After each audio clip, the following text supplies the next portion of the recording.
इस गाने को तो आप सभी ने सुना होगा। जंगल जंगल बात चली है, पता चला है।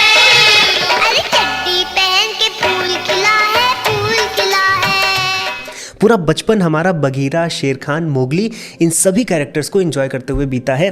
लेकिन सरप्राइजिंग बात यह है कि जो कहानी है द जंगल बुक, इसके जो राइटर हैं, नोबेल अवार्ड भी उनको मिला था, रुडयार्ड किपलिंग।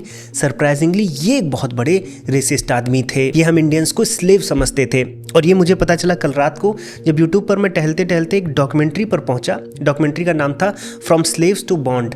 और इस डॉक्यूमेंट्री में जो पूरा ब्रिटिश एम्पायर था, ये कैसे ग्लोबली अत्याचार कर रहा था अपनी कॉलोनीज में, उसके बारे में इस डॉक्यूमेंट्री में बहुत ही रिसर्च डॉक्यूमेंटेशन हुआ है। और इस डॉक्यूमेंट्री में पता चला कि जो रुडयार्ड किपलिंग थे, जंगल बुक के राइटर, ये ब्रिटिश इंडिया में ही मुंबई में जन्मे थे और कॉलोनाइजेशन के बहुत कट्टर समर्थक थे। इन्होंने एक पोएम भी लिखी थी द वाइट मैन्स बर्डन, और उसमें इंडियंस को, अफ्रीकन्स को हाफ डेविल हाफ चाइल्ड बताते हैं और बोलते हैं कि इनको तो स्लेव बनाकर रखना ही चाहिए। अब साथियों, जिस डॉक्यूमेंट्री की मैं बात कर रहा हूँ, ये कोई इंडियन डॉक्यूमेंट्री नहीं है, ये बाहर की ही डॉक्यूमेंट्री है।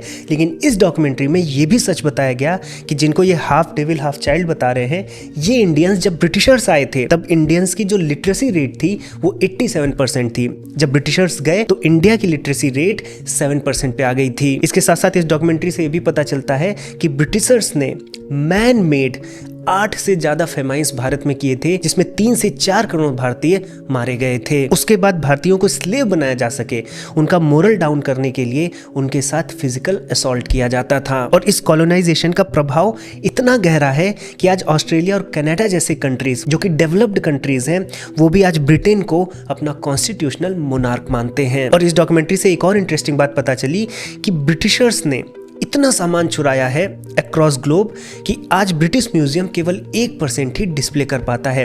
बाकी 99% जितने भी आर्टिफैक्ट्स हैं वो गोदामों में सड़ते हैं। और मजाल है कि अगर कोई देश अपनी अमानत वापस मांगे तो ये वापस कर दें। आज ब्रिटिशर्स में एक मेंटल इलनेस पाई जाती है जिसको इंपीरियलिस्ट नोस्टाल्जिया कहते हैं, कि उनको आज कोई राजा नहीं मानता। तो साथियों, आप कोलोनाइजेशन और ब्रिटिश एम्पायर की जो एट्रोसिटीज हुई हैं उनके बारे में जो कुछ भी जानते हैं वो केवल समझ लीजिए आप सरफेस स्क्रैच कर रहे हैं। अगर आपको और डिटेल में जानना है तो मैं रिकमेंड करूंगा कि आप इस डॉक्यूमेंट्री को फ्रॉम स्लेव्स टू बॉन्ड को आज ही देखें। डॉक्यूमेंट्री यूट्यूब पर अवेलेबल है। मैं प्रयास करूंगा कि उसकी लिंक नीचे कैप्शन में अवेलेबल करा दूं।